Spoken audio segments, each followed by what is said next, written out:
Kwa majina naitwa Bernard Mutua. Mwendo wa saa 11:30 hivi hapa mto wa Mawe kutoka junction ya Machakos Chumvi kulitokea accident ambayo magari zote mbili zilikuwa zinaelekea Nairobi. Katika hiyo harakati mmoja sijui ni gari ilimshinda kudhibiti ama ilikuwa shida ni nini, ndio akakwaruza mwenzake. Sasa ile impact, katika harakati ile impact, mwenzake akalala pande ile ya kushoto, pande ile ya kulia, na huyo mwenzake gari ikapata moto.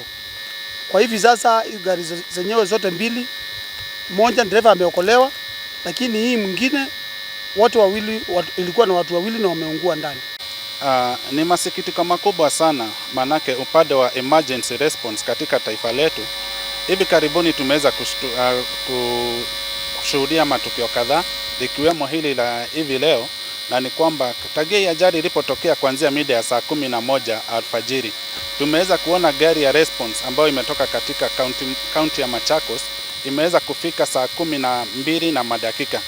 Tumekuwa hapa tagia ajali ilipotokea, na hizo container, kuna container moja ambayo ingeweza kuokolewa iwapo response ingekuwa ya haraka, lakini sasa it's quite unfortunate, manake kile kitukio ambacho ama kile kitu ambacho tumeweza kushuhudia mahali hapa, it's quite unfortunate thing that inadhihirisha kwamba upande wa response unit katika taifa letu zimekuwepo ajali nyingi katika hii barabara within the northern corridor, Mombasa to Nairobi to Maraba, but we've seen that kuna uregevu mahali, kumekuweko na uregevu mwingi, na tungeliomba serikali kwamba waweze kutia bidii na kuona kwamba hata wanaweka vituo ambazo wakati ajali kama hizi zinaweza tokea, kunaweza kuwa na ile kuokoa maisha kwa haraka ama response ya haraka, na ili tuweze kuokoa maisha.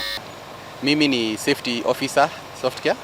Tumeitwa hapa kusaidia hili janga la kuzima moto. We have a program where we help the community, and we have just come here to put off the fire, kusaidiana na county government of Machakos, na ndio maana tuko hapa leo.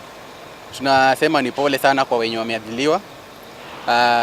As you can see, tumeweza kuzima moto, imeweza kuzimwa together softcare na county government of Machakos.